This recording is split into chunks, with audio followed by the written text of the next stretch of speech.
Salve, salve pessoal, e aí, tudo suave com vocês? Tomara que sim, porque o bolsonarista tá muito bom não, e pra Bolsonaro é que não tá mesmo, já virou réu, junto dos comparsas núcleo 1, velho. E vou trazer aqui agora o voto de Carmen Lúcia, tá ligado? Magnífico, magnífico, tirou bravo, ainda cobrou fluxo nas indireta. Se inscreve no canal, por favor, deixa like, comenta também qualquer coisa pra fortalecer o engajamento. E sem delongas, bora logo essa cara aqui nos vídeos. Como vota a ministra Carmen Lúcia? Não sei se esse telefone não sei se está funcionando. Acho que estamos ouvindo Tá, Vossa Excelência. ouvindo. Senhor presidente, agora cumprimento Vossa Excelência, os senhores ministros, um cumprimento especial ao ministro relator, Alexandre de Moraes, que apresentou o voto nesta parte agora de mérito. Não está funcionando?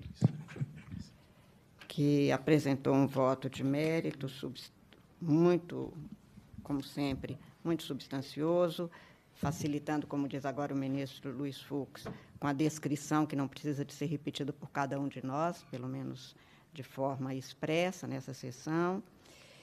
Eu começaria as minhas breves observações, presidente. Como já disse, eu farei juntada de voto escrito nesta fase, que uma das maiores historiadoras, se não a maior historiadora brasileira hoje, na minha compreensão, a professora Heloísa Starling, está publicando um livro, A Máquina do Golpe, como foi desmontada a democracia no Brasil, referindo-se à passagem de 1900, da década de 60. Num dos capítulos, aliás, em todas as fases, porque está sendo seriada a divulgação do livro dela, ela mostra como não se faz um golpe em um dia e como o golpe não acaba em uma semana nem um mês. Ela mostra exatamente como, desde a década de 50, logo depois da promulgação de 1946, a movimentação no sentido de não se aceitarem as conquistas constitucionais foram sendo urdidas, trabalhadas, planejadas, para se chegar a uma década de 50 que, para cada um de nós, brasileiras e brasileiros, bem sabemos, foi tumultuada. Não adianta se falar que o período do Juscelino Kubitschek o Brasil era risonho, que não era exatamente um período de risos, com tentativas de não impedir vice-presidentes de assumirem, com mandados de segurança que foram impetrados neste Supremo Tribunal Federal, com impeachment informal que aconteceu no Brasil em relação a duas pessoas que assumiriam a presidência, com tentativa de não se empossar o presidente Juscelino Kubitschek, o suicídio do presidente Getúlio Vargas no auge de uma crise gravíssima. Isto tudo para dar a eleição de 60, 6 meses depois, a renúncia de um presidente, uma mudança constitucional para instalar o parlamentarismo, tudo isso sendo gerado numa tentativa exatamente de não se permitir que o Brasil se constitucionalizasse numa democracia, acabando exatamente em 1964. Então, nesta obra exemplar da professora Heloísa Starling, ela mostra como uma máquina funcionando o tempo todo, portanto, isto não acontece em um dia. E, na denúncia apresentada pelo professor Paulo Gonet, pelo Procurador-Geral da República, se eu começar a ler, e quem assistir esse filme de trás para frente, do dia 8 de janeiro, nós, numa situação realmente de servidores públicos, como somos nós no Supremo, e que estávamos também, pelo menos em parte de nós, no Tribunal Superior Eleitoral, nós sabemos o que foi viver, não é, ministro Alexandre? O tempo todo, com um ruído debaixo dos pés, que eu mesma pedi, inclusive, a antecipação da diplomação do presidente, marcada inicialmente para o dia 19, que é o último dia da diplomação, e eu comentei com o ministro Alexandre, realmente houve a passagem para o dia 12, porque havia alguma coisa que eu não entendia muito bem, que as pessoas não entendiam, mas que não pareciam que estava todo mundo acolhendo tranquilamente, embora não houvesse nada formalizado, porque não se formaliza golpe,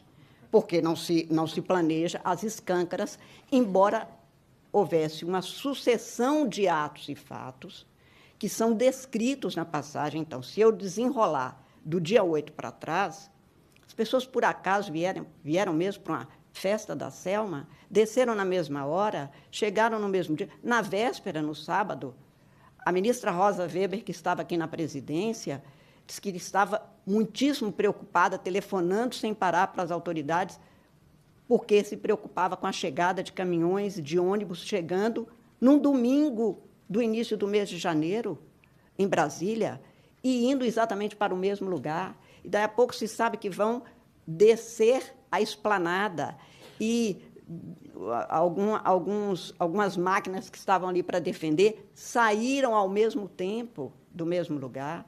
Se eu voltar um pouco antes, no período eleitoral, como foram tensos aqueles dias, as tentativas de impedir eleitores de votar, a máquina funcionando para desacreditar o que é da confiança do cidadão e da cidadã brasileira pela singela circunstância de que é confiável, segura, rígido, correto o processo eleitoral brasileiro, a tentativa o tempo todo em praça pública, em avenidas importantes do país, reunindo pessoas para desacreditar as instituições, sendo que a democracia vive da confiança que a sociedade tem, que é melhor viver com os outros, para que a gente tenha maiores possibilidades de ter alguma segurança individual, social, e cada um poder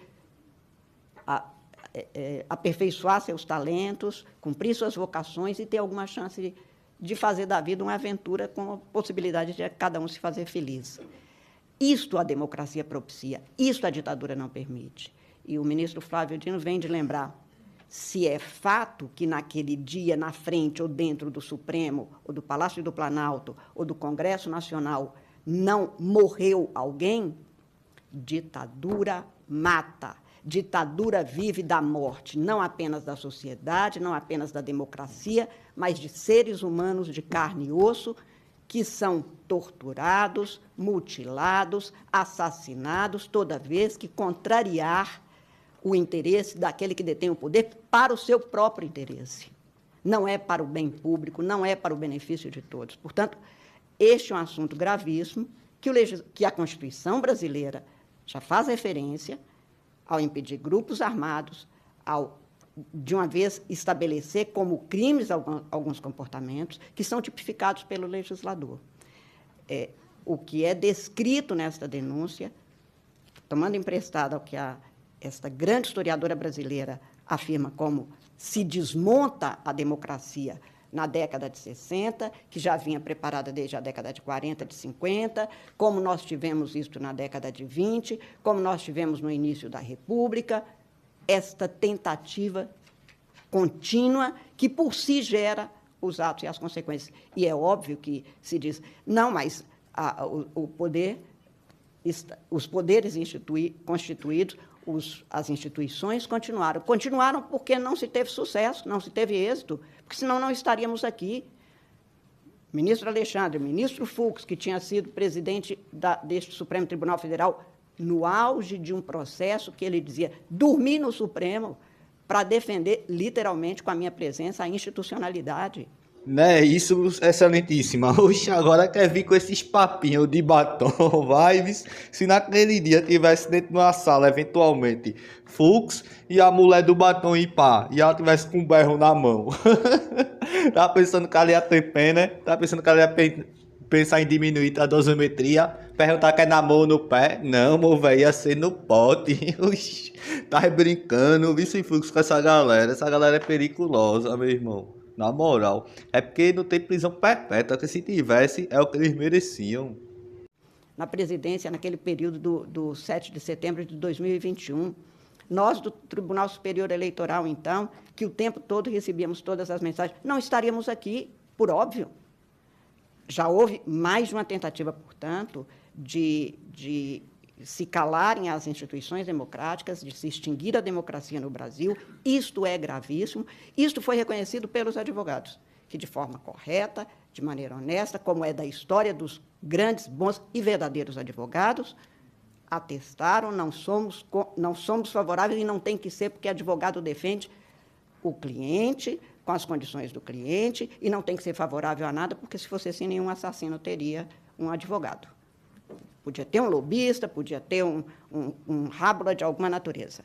A advocacia é um compromisso que a gente jura quando entra na Ordem dos Advogados do Brasil, para defender o direito e a justiça. E assim tem sido pelos advogados, por isso ontem eu elogiei a conduta de todos eles, e todos eles se manifestando na tribuna, como nas suas peças, de que somos contra esse tipo de situação e vamos provar se o meu cliente participou ou não, e se não participou, se ele tem que ser absolvido, porque haveria ou identificação falsa dos fatos, o que seja. Mas o que é preciso é desenrolar do dia 8 para trás, para a gente chegar a esta máquina que tentou desmontar a democracia, que é um fato. Acho que isso não é negado por ninguém em sã consciência. Todo mundo assistiu pelas televisões, assistiu pelas redes sociais, assistiu de toda forma. O quebra-quebra e a tentativa de matar o Supremo, como já tinha sido tentado de extinguir o Tribunal Superior Eleitoral. Os documentos trazem minutas, que se são rascunhos, ninguém rascunha que vai intervir no Tribunal Superior Eleitoral e criar um comitê ou uma comissão de fiscalização das eleições. Mata-se algo que tem dado certo, que é o Brasil que dá certo democraticamente, que é a justiça eleitoral brasileira. Portanto, a gravidade de tudo isso, e nesta visão, doutor Paulo Gonet, que eu faço de trás para frente, porque aí é fácil contar a história, para ninguém esquecer. Lembra-se do dia 8? Lembra-se onde você estava no dia 8? Lembra o que você sentiu? Porque mais de 80% do povo brasileiro, na primeira pesquisa feita, condenou, não no sentido da condenação penal, mas sociopolítica, aqueles atos de vandalismo, de destruição, que quebrar a portaria do Supremo, que quebrar o plenário do Supremo, não é algo de nenhum de nós, os 11 ministros, que somos nuvens passageiras, como todo mundo na vida, como quem ocupa cargo público. Nós somos passageiros. Nós estamos aqui cumprindo as funções enquanto estivermos, mas o Supremo é do Brasil. O plenário do Supremo foi uma construção do Brasil e tem uma simbologia nisso. Há juízes que, em última instância, aplicam a Constituição e guardam por ela. E esta é uma Constituição democrática. Portanto, a gravidade deste fato e a contínua tomada de atos, tomada de providências, medidas ilícitas, criminosas, foram adotadas e deflagraram a tal festa da Selma. Este é um fato. Quem praticou, como participou, como cometeu, nenhuma daquelas pessoas que estavam ali, não estavam ali porque sozinha dentro de casa resolveram passear na calçada do Forte Apache. Não foi isso. E eu acho que ninguém minimamente inteligente pensa isso.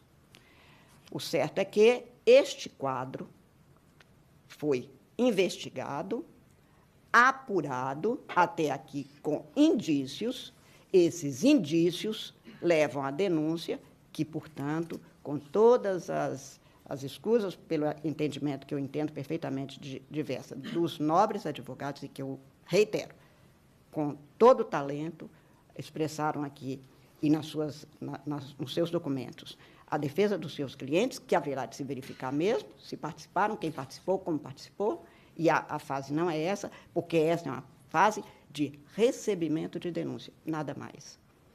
O compromisso nosso é de, tendo um fato, cumprir o dever, que é do Poder Judiciário, neste caso do Supremo Tribunal Federal, de receber a peça, verificar a partir da instrução que será feita, com todo o direito ao devido processo legal, ampla defesa, com todos os recursos a ela inerentes, tudo isso será feito no tempo certo, na fase certa. Aqui, o Estado juiz cumpre o dever, que não é subjetivo, que não é discricionário, de receber e permitir que isso seja investigado, esclarecido, para que, mais uma vez, o Brasil não tenha uma tentativa de golpe de Estado, como nós já tivemos golpes de Estado, 37, 64, e que nada se faça, e, portanto, depois, esta máquina de desmontar a democracia continue a reverberar, continue a atuar, num primeiro momento mais quieto, depois ela começa a fazer ruído, depois ela explode,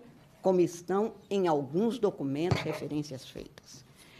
Acho, portanto, que não é inepta a denúncia, porque ela descreve os indícios, os fatos, as circunstâncias, hora, dia, documentos que, em princípio, são atribuídos a um a outro e que vai se verificar esta concatenação. Se ela existe, como existe, quais os tipos penais que incidem, que foram aqui denunciados, objetos da denúncia, e não se há de dizer que foi sem violência, a violência aconteceu, e não foi ocasional, nem foi algo precário, que houve uma coincidência naqueles dias de sábado à noite e de domingo, durante o dia. Um desapareceu, o outro viajou, o outro estava dormindo, por isso que não atendeu a presidente do Supremo Tribunal Federal, que ligava insistentemente, querendo mais segurança para o prédio do Supremo, e alguém fez isso. Ou algumas pessoas fizeram isso, porque isto não aconteceu por uma festinha do final de tarde, que, por uma coincidência, todo mundo resolveu visitar Brasília, e aí aproveitou e com pedra, pau.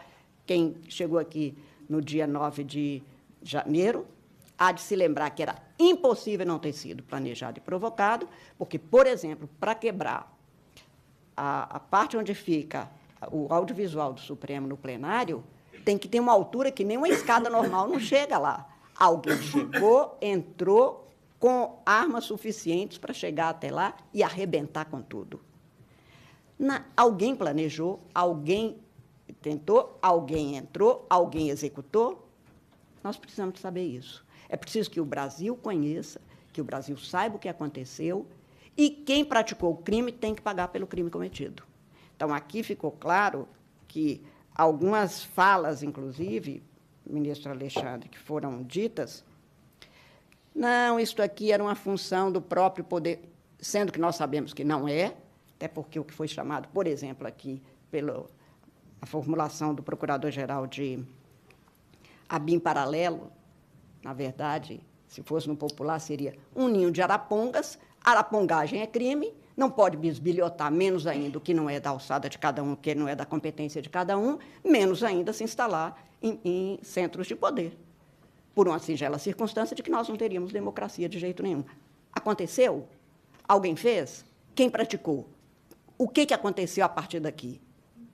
Então, por tudo isso, eu acho que a denúncia não é inepta, acho que os fatos típicos criminosos são narrados, os indícios de materialidade estão presentes, essa descrição que é feita pelo ministro Alexandre, e que não vale a pena repetir também, porque estão no meu voto, também lembro cada qual das etapas e cada um, o que tem como indício, não a ilação, não a sugestão, mas indício que comprova que há, pelo menos, o conhecimento e alguma participação. Se essa participação era criminosa para obstar ou para favorecer ou realmente para ser partícipe do golpe, é outra história. Esta é a fase que nós temos que instruir, os advogados vão produzir as provas, ou produzir a contraprova, a prova tem que ser da acusação, o que aconteceu, cada um como é que participou, se não tem que ser absolvido, e se participou, cada um responde na vida pelos seus atos, não responde pelos dos outros, ninguém responde pelo que o outro faz, seja seu filho, seja seu irmão, seja nada disso. Por isso mesmo é que houve a individualização, e eu estou, portanto, presidente, considerando que é apta a denúncia para ser recebida, seria prematuro não receber, seria, na minha compreensão, até um descumprimento do nosso dever, como disse agora o ministro Fux. Nós recebemos. O compromisso é de receber para que o país saiba, que a sociedade brasileira saiba que estamos cumprindo o nosso dever de dar sequência para a apuração devida, para a instrução do processo e para um julgamento justo e democrático, porque, felizmente, o golpe não deu certo, temos democracia no Brasil, temos um Supremo atuando como sempre atuou. Voto, portanto, no sentido de receber a denúncia, tal como apresentado pelo Procurador-Geral da República, presidente. Obrigado, ministra Carmen.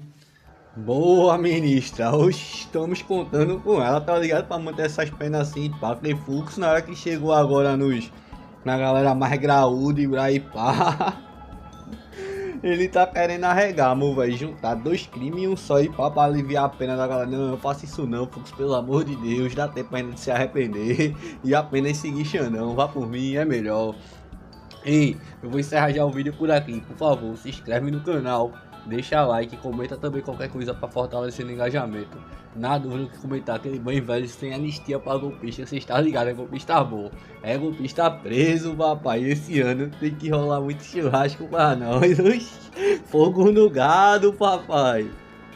Inscreva-se, curta e compartilhe.